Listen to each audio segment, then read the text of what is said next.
Hey guys, Tough Thumbs here. It's been a while. I totally forgot that YouTube existed, so I'm sorry about that, guys. But you know, nobody was really, missing it or anything like that. So yeah, I'm kidding. So basically, I pretty much every day I wake up and I'm like, yeah, I want to do a YouTube video today, and I never do it. Very busy lately. Just spending a lot of time banging out the tanics for Blade HQ. They've been very patient about it. I'm kind of, I ran across a few problems with the tanics, a few fixes I need to make. So basically, it'll be another week, maybe 2 weeks, could be more. But I will make sure to do a video of them all finished. But right now I'm going to do a video of them in the state they're in right now, which is, for the most part, done. They all need pocket clips except for a few, and they all need some tweaking except for a few. But first up, basically gonna be auctioning off this guy. I was able to squeeze out one tanic to basically fund some things. I set one aside in case I needed to do an auction, basically to raise some money for things I need around the shop and in the home. So this one is, I really like this one a lot, guys. I mean, you're gonna hear me say that about every one of these pretty much. Well, maybe a couple I don't like. Well, no, I like them all.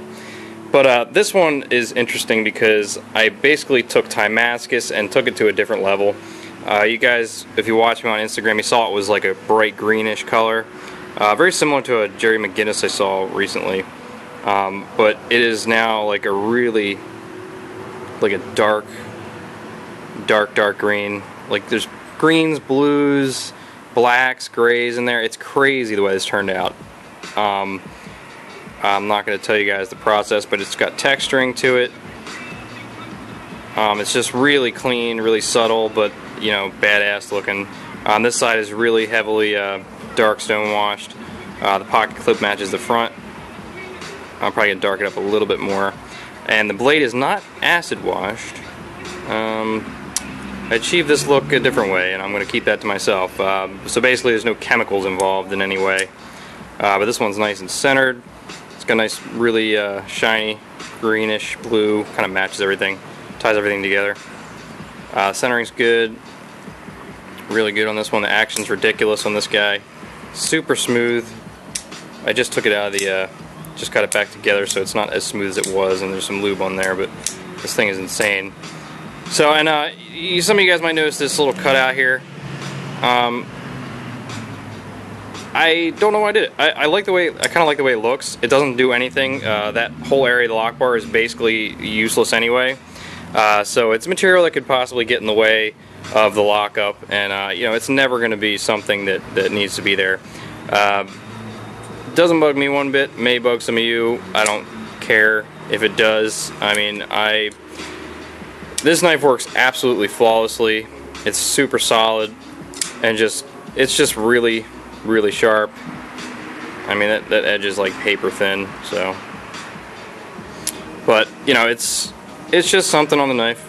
It doesn't bug me one bit, but So yeah, guys. So it's gonna be on the USN subforum, Tough Knives. Hopefully tomorrow night. I'm working out the details with Chad, Buck Fever for Life. So yep, hopefully that'll go well. And hopefully this video will fit into the time I have, which it probably won't. Yeah, I'll just do these two knives right now, and then do the tanic video next. So yeah, this guy, I'm gonna start off at like 800. I mean, if it's under, if it ends up being like under like 1,000, I'm definitely not gonna be selling it on there or having the auction, because to me, there's so much work went into this. The tanic scale, tanic pocket clip, and everything about this one is just perfect. So hopefully that wouldn't happen. But just in case, I do have people that do want it. So, but yeah, I wasn't super thrilled about when the Tough One went for pretty much what I was asking. It just kind of sucks, but it went to a good home, so It's a good thing. But this, you cannot really make it out. I'm going to try to take some really good pictures so you can really see the detail. But, yep. Nice belly on this guy. Super, super sharp. Now the tanics have evolved a lot, guys, and there are a few hiccups along the way. And like I said, always, you know, the warranty on them is pretty much lifelong, within reason. You know, if you're whining because you spine whacked it on your table 50 times and suddenly it's, you know, got some blade play, that's not my problem. Okay, if you're gonna you know, drive a car into a wall a bunch of times, you can't exactly just, you know, take it back to the dealership and say there's something wrong with it. Yeah, you use a knife in an improper way and you're gonna get issues. So if you're really, really searching for that blade play, I'm sure you can find it if you try enough stupid shit. So that's just a concern that I have. It's hard to tell somebody no when you want your knife out there working properly, because, you know, after a little while that person's going to sell it and say it's a piece of shit, when truly the thing that happened to it was, you know, the person wasn't using it properly. And yeah, I understand the spine whack. I mean, it makes, you know, you check if it's, you know, occasionally I'll do that or this, or, you know, bang it on like a rubber surface, because, you know, you see if the lock is solid. You know, if you do this and it just pops right away, that's not good. See, that you know, that's a problem. But as far as, you know, the knife is perfectly fine, and then you start trying to get it to have blade play, it's kind of messed up, guys. I mean, for you guys out there doing that, like, there's no need for it. I mean, wait till you're using it and you feel some kind of an issue, then try to fix it yourself by tightening the pivot. I can't tell you how many times I've had knives from pimp jobs and some of the tanics come back because just the pivot was loose. So yeah, just, I think that if you're collecting knives, you should definitely own a set of tools. These are great. These like Husky little Torx bit. They got like all the sizes in here. I haven't come across a size I couldn't handle. They're great. They last a long time. I have like 30 of them. So, you know, definitely pick one of those up. And also, you know, if your pivot comes loose, Loctite. You know, I generally don't use Loctite just because I just don't like to, because it usually doesn't loosen, but sometimes it can. The tolerances can be different on each one, you know, sometimes. So, and next up, guys, so yeah, this will be on tomorrow night, hopefully. If it's not, then I'll be putting it up on Instagram, changing it to something else with better plans that probably do this weekend, because I need to make some money for some things. So next up, guys, you may have seen the new model here. This one is 100% handmade, every bit of it. I did this all completely, you know, cut out the scales, you know, did the lock bar cut out, you know, cut out the blade, fit the lock, shaped the screws. You know, the screws aren't custom, but other than that, yeah, I didn't make the bearings either, so. But I don't think anybody expects that, so. This one was a weird project. I don't know what I was doing. I kind of woke up and was like, I'm gonna make a weird knife. And I was just kind of fueled by the feedback on the picture I drew on Instagram, and I just kind of wanted to make it. I was a little bit ahead of a couple things, and, you know, I needed a break from the tanics, because that's all I do. 24/7 is work on the tanics, basically. And to those of you on the list, guys, I had to basically focus on the Blade HQ tanics only. So I apologize if you're waiting longer. And yeah. So, and a few people I'm going to ask to switch their knives over to this guy or one of the switches if you really want to, because I am sort of limited on parts for tanics, and I may be hitting the red with parts, and I don't really want to cut out a bunch because it'll be a lot more expensive than doing a whole batch of them. So I'm going to try to avoid that, but if I have to, I'll even do a couple tanics by hand completely. Now guys, also, I can't even believe I have to talk about this, but the tanics are water jet scales and water jet blade. That does not mean it's a production knife. I cannot believe, I mean, I put a day and a half into pretty much every single one, sometimes 4 or 5 days into one piece. There's a lot of work, and it's not just artsy fartsy crap. It's a lot of shaping to get them right. Basically, it's just the roughest of the rough cutouts. Like, it just, water jet marks everywhere. You know, it's a rough cutout to touch everything up. I have to do the counter boring and all that stuff. A lot of measurements, a lot of precision work goes into each one. I just cut out the grunt work that is absolutely unnecessary for a larger run of knives. So, you know, I'll say it over and over again. If you consider that like a production knife, then you're an idiot, pretty much. 90% of it's hand done. Like, one step is not hand done, and it's done with a water jet. So basically, if I was to sit there and waste, you know, 20 minutes to an hour cutting out scales per knife, which I don't need to do, you know, and to be able to have a sheet of titanium and not waste much of it is nearly impossible. I mean, it's just so much more cost effective for me to have the water jet, because you can get those really, really tight areas and just take the maximum amount of blades and handles out of each sheet. So I'm not wasting money, not wasting material. So anyway, back to the vault, guys. Now, the vault may or may not be called the vault for very long. I work with my buddies over there at Blade Runner Systems, and I believe they're putting out a knife called the Vault, and I totally forgot. So right now they're saying that they don't care, but they might just be being nice to me. I feel kind of bad about it. I was attached to the name. The name came from Vault 101, which is like a Fallout reference, which is my favorite game, because it locks up like a vault. But pretty much when I do these, they're going to be the same thickness titanium. The blade will be a hair thicker, not much. This is an 1/8 inch D2 steel, which is rather thin for most people. For me personally, Mike Gavco kind of converted me over to thinner blades, because it works better for basically everything, other than prying open like car doors, which I don't really do ever, and I don't plan on it.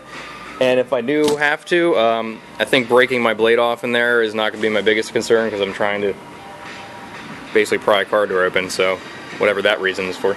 So yeah, these will be in Z-Wear steel. That is sort of comparable to 3V, a bit better actually, if you can believe that.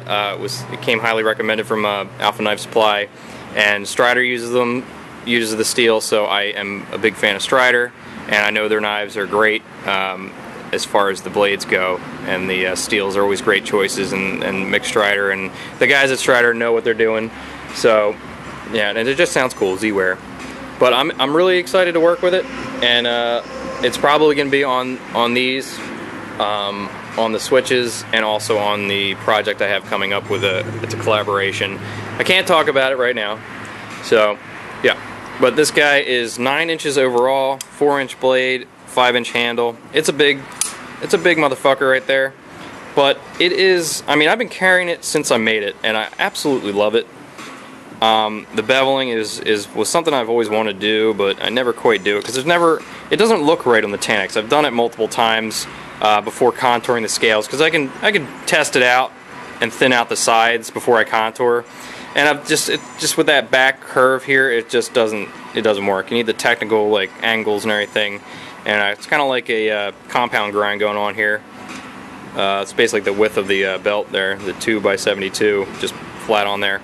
I set everything to the proper angle, and it's all beveled on the inside, as you can see right there. It kind of hits up here. It's I'll be doing this inside beveling or chamfering, whatever the hell you want to call it, on all of them. The backspace is hand filed with a checker file. It's screwed into the side, the backside frame. That's where most of my knives will be from now on. 2 screws on this side, tapped into the other side. It just saves a lot of space. The Tanics, a big issue for me was those 2 screws getting in the way of a lot of stuff. So yeah, I mean, the Tanics are great, but there's some design flaws that I had to fix along the way, and a lot of work goes into each one to get them how I like them. So I apologize if anybody's waiting longer than they thought. I did say 6 months to a year for most of them. That year is not completely up yet, but my Tanic list is coming to an end. And Jim may have mentioned that I wasn't making any more Tanics. I think he worded it wrong. I know he knows what I said, but after this list I have of Tanics, I'm not going to be producing Tanics anymore. So what I have on the books is it, and this guy right here, my 1 extra, which I probably shouldn't even be using, but it's a situation where it's all I can do to make money is make knives. It's my job, and You know, if I have a problem or, you know, need extra cash or want to fund something, I am not good at saving money because I'm a knife maker. Yeah, the expenses of doing this is really, really high. It seems like more money is always going out than coming in, so it sucks, but I absolutely love it. I'm okay, but I'm not fully comfortable. But you know, you guys are awesome. You support me and you help me out. I have a lot of things in the works. Hopefully, it will be a more steady income. It's just a very strange, unstable thing to do, knife making. So yeah, if you do decide you want to do it, you know, just know that it's not easy. Especially doing folders, but it takes a lot of passion. I think that's the biggest thing behind knife making, is you have to have a passion for it, because you'll hit a lot of brick walls and you gotta be a sledgehammer and just bust that shit down like every time, because you know, you got a lot of things riding against you. You got, you know, your knife tolerances, your customers, you got critics out there, people that hate you, people that love you, people that support you. Family members get pissed because you spend too much time in the shop. Because it becomes an obsession pretty much. So, and I am absolutely obsessed with making knives, and a lot of people ask me about why I go so far on each one. That is because it's for me, if I'm gonna make each one, I might as well make each one special, because they're gonna be different in some way, like down to like the last little detail there might be a difference, but I might as well make each one unique, because to me they're like a blank canvas, and they always will be. The switches will be crazy. The switches are not going to be like this. I mean, this is going to be your basic shape, but it's going to be a big rectangle and a big rectangle. So I can do whatever the hell you want, or whatever the hell I want. So any blade shape, anything goes. It'll just be blocks cut out with a cutout for the lock bar and the pivot, and so basically all the placement of the stop pin screws and everything will be in the same spot, but you know, this will be out to here long, and this will be longer here, and just be a big square. So, I mean, the lock bar will be cut out inside of it, like pretty far. This will be like really wide, all for just shaping. So each one will be generally handmade, pretty much, minus I don't have the equipment to do like the really tight. It's too risky every time. I mean, I mess up a lot when I do these handmade ones. I mean, this is, you know, the lock bar is, I mean, I like a tighter gap there. I mean, it's not the cleanest. It's a lot cleaner when I first started, but it's kind of risky. So yeah, but yep. So yeah, guys, this video was basically a rant, and to let you guys know about the auction tanic and the vault here, and I will be getting started on those soon. There's going to be, I'm not sure how many they're going to be, but I'm pretty sure I'm going to be wiping away the tanics for Blade HQ. There are other 10 that I owe them after these, and giving them 5 switches and 5 vaults. I know the switches are definite, but the vaults, I haven't talked to anybody over there yet. I know Jacob just had a baby boy. Congratulations, dude. Awesome. Hopefully he has the same awesome hair that you have. So, anyway, only kidding. Jacob's gonna hate me. Yeah, guys, thank you for watching, and I will keep you posted. Peace.